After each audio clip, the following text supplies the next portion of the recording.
Bonjour à toutes, bonjour à tous. On est le vendredi 30 mai 2025. J'espère que vous allez bien et bienvenue dans Le français c'est facile avec moi, avec Adrien. Aujourd'hui, on va parler d'une expression qui est entre chien et loup. Je parie que vous ne connaissez pas cette expression. Entre chien et loup, eh bien, ça n'a rien à voir avec le chien et rien à voir avec le loup.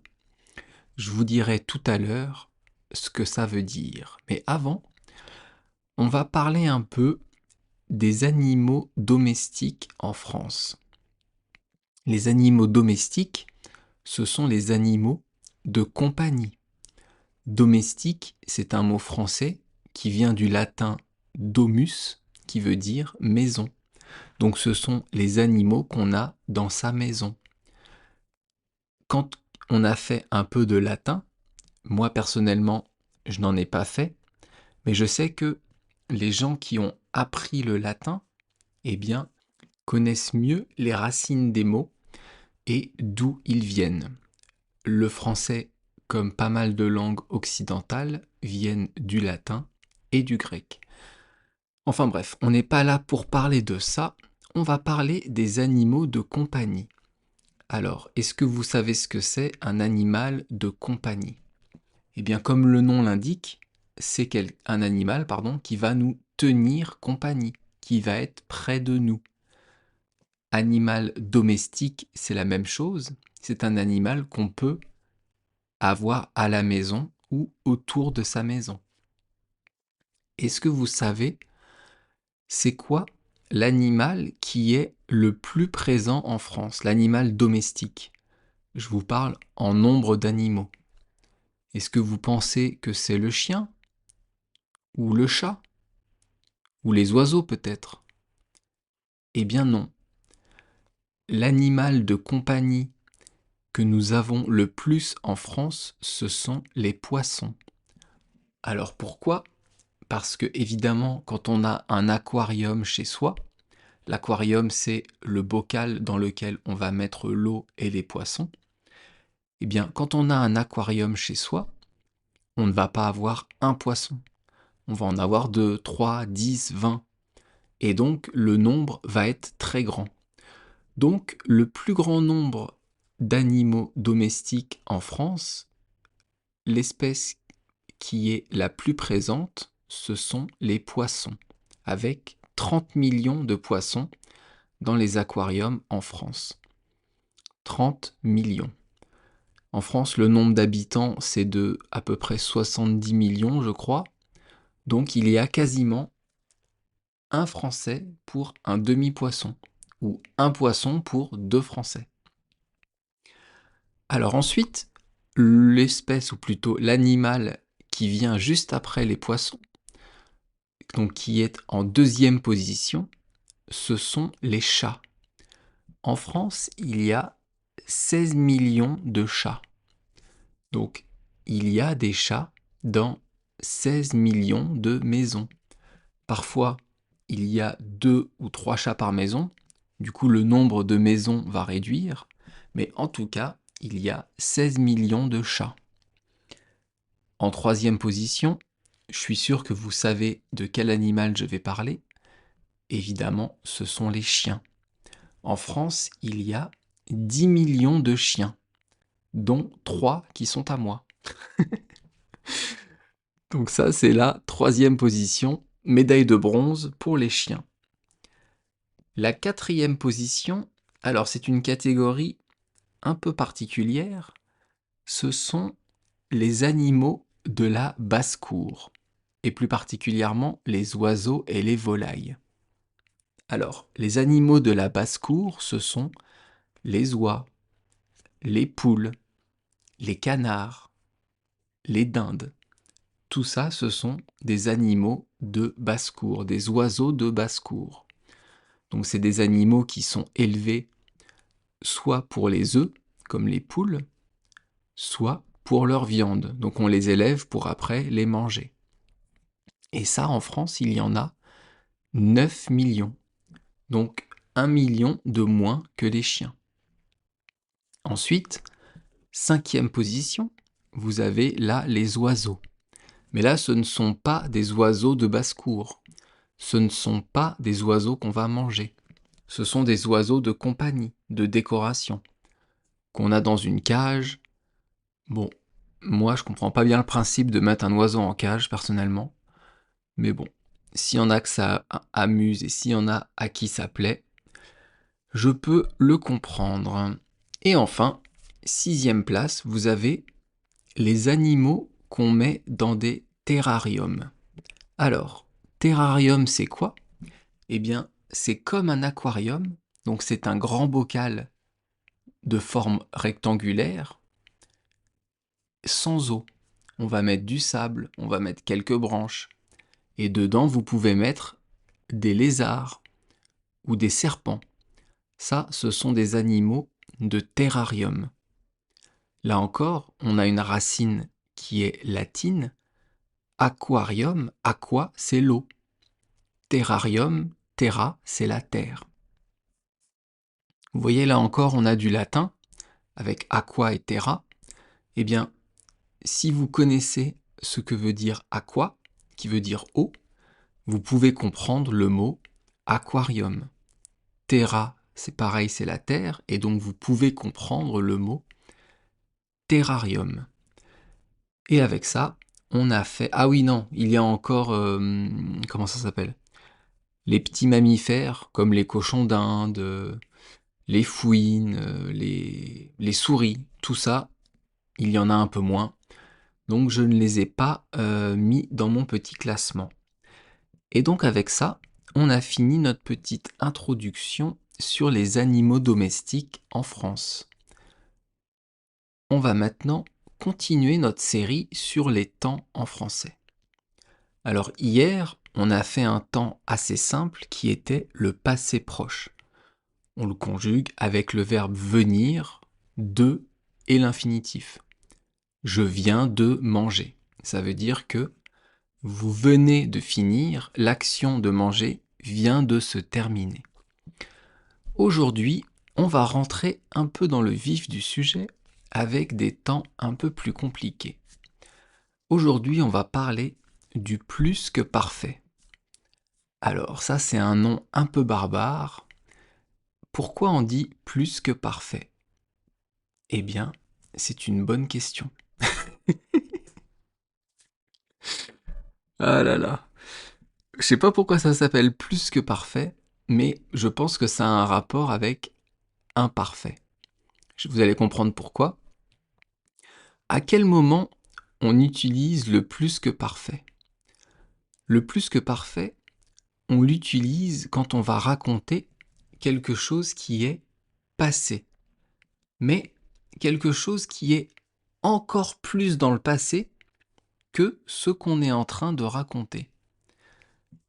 On va reprendre une petite ligne imaginaire avec au milieu le présent, à droite le futur, donc les actions à venir, et à gauche le passé. Au milieu, vous mettez le présent, un peu à gauche, donc dans le passé, vous mettez l'imparfait, et encore plus à gauche, vous mettez le plus que parfait. Donc les actions qu'on va conjuguer au plus que parfait se sont passées avant celles de l'imparfait. Je vous donne deux exemples, je pense que vous allez comprendre. Jean était arrivé... Non, pas du tout. Pardon, je recommence.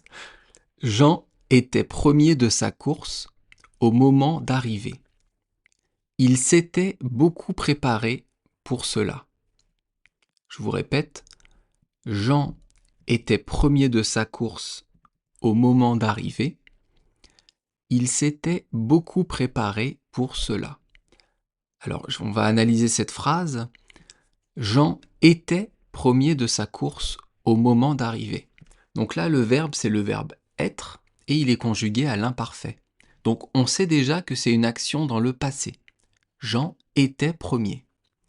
Et deuxième partie de la phrase, donc après la virgule, il s'était beaucoup préparé pour cela. Ici, vous avez donc le plus que parfait. On peut dire aussi, il s'était préparé pour cela. On enlève le mot beaucoup ça va être plus simple à comprendre. Donc, il s'était préparé. Vous avez ici le plus que parfait.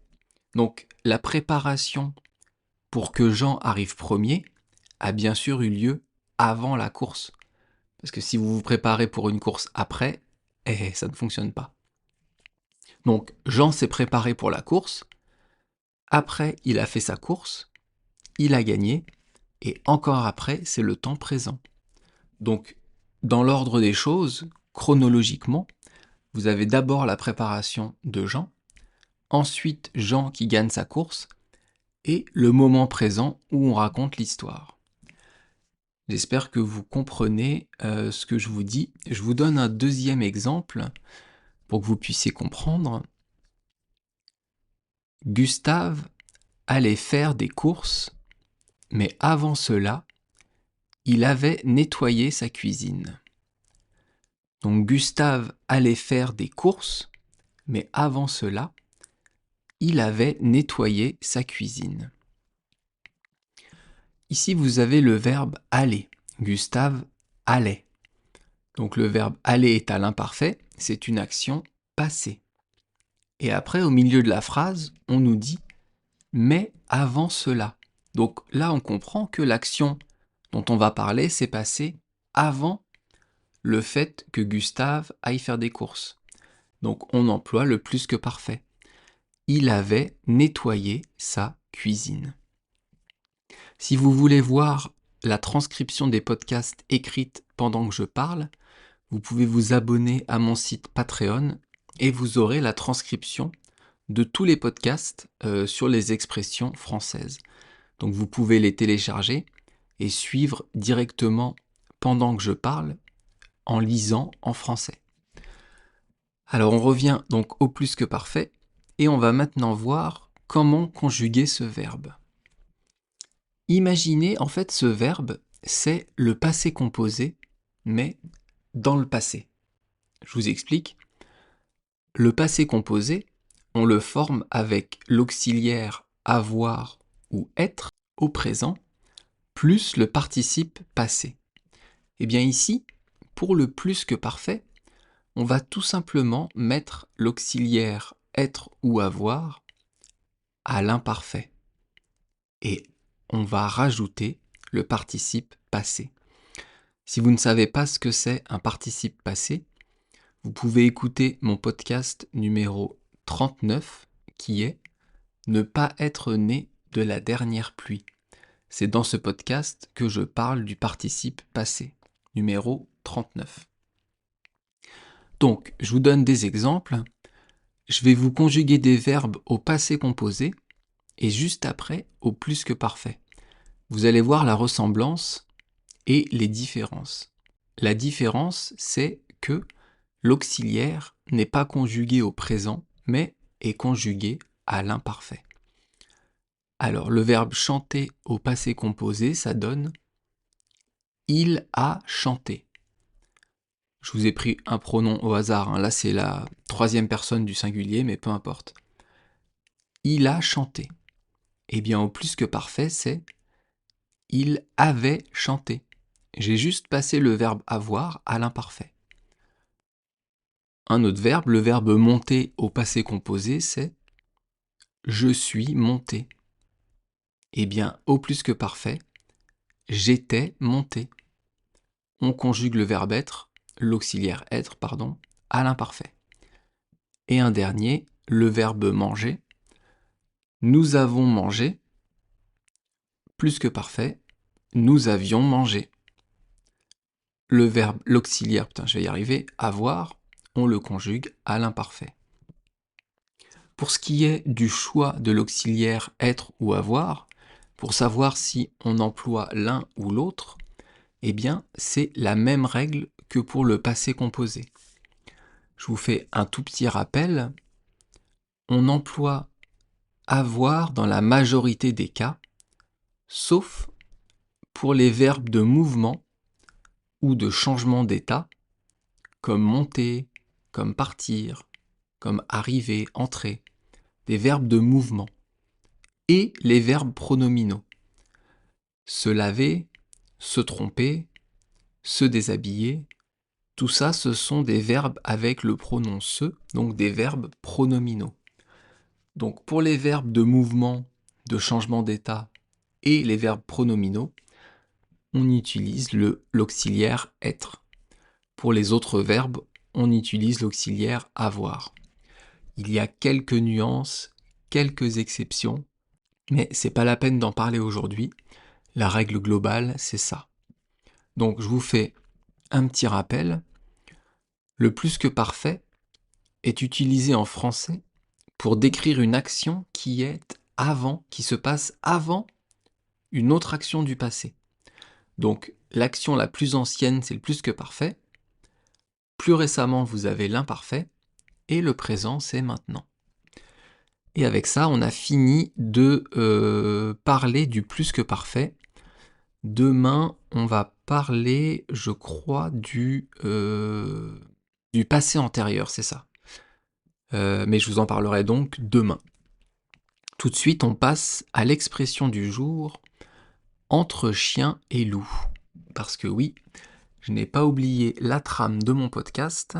Première partie, introduction. Deuxième partie, astuces de français. Aujourd'hui, c'est de la conjugaison. Troisième partie, expression. Et donc, entre chien et loup. Alors, entre, je pense que vous connaissez déjà. Il y a plusieurs sens. Ici, ça veut dire que on se situe, en fait, dans quelque chose délimité par chien et loup. Ça veut rien dire. Alors, c'est difficile de vous expliquer sans vous donner la signification de l'expression. Je vais vous dire ce que ça veut dire l'expression, et après je vais vous dire pourquoi on utilise entre ici. L'expression, en fait, elle n'a rien à voir avec un chien et un loup. Cette expression, c'est un moment de la journée. C'est un moment particulier, soit quand le jour tombe et la nuit commence, soit quand la nuit finit et le jour se lève. C'est juste ce moment où vous voyez un peu dehors, il y a une petite lumière, mais vous ne voyez pas grand-chose. Sur l'image du podcast, j'ai essayé de vous représenter ça, un moment de la journée où la lumière est en train de diminuer. Après, sur le podcast, sur l'image, c'est encore un peu trop clair. Mais c'est ça l'idée. Entre chien et loup, c'est un moment de la journée où la lumière va être très basse, mais vous allez quand même un peu voir. Donc on dit ici entre chien et loup, parce que c'est entre deux moments de la journée, entre le jour et la nuit. On se situe juste entre les deux. Voilà, c'est ça l'explication de entre ici. Donc on reprend l'expression le chien, vous savez ce que c'est, et c'est une conjonction de coordination. On en parlera dans une autre série, justement sur les conjonctions de coordination. Il y en a 7 et on les verra un autre jour. Et le loup, c'est aussi un animal. Je ne sais pas si vous connaissez cet animal. Si vous suivez mon podcast tous les jours, eh bien hier, vous avez écouté le conte, du petit chaperon rouge. Eh bien, dans ce conte, il y a un loup méchant. C'est ça un loup, c'est l'ancêtre du chien. Le loup vit en forêt et va se nourrir de viande en tuant par exemple des chevreuils. Il peut tuer aussi des brebis ou des lièvres. Le loup, c'est ça. Donc, l'origine de l'expression, c'est quoi? Vous avez compris que ça veut dire entre le jour et la nuit, ou entre la nuit et le jour.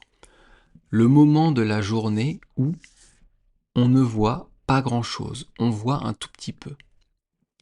Cette expression, elle vient du XIIIe siècle, mais apparemment, de ce que j'ai lu, elle existerait depuis beaucoup plus longtemps sous une autre forme. En fait, ce moment de la journée, c'est le moment où l'homme ne peut pas distinguer le chien du loup. Aujourd'hui, il y a toutes sortes de chiens différentes, toutes races de chiens différentes. Évidemment, même entre chien et loup, on arrive à distinguer un chihuahua d'un loup.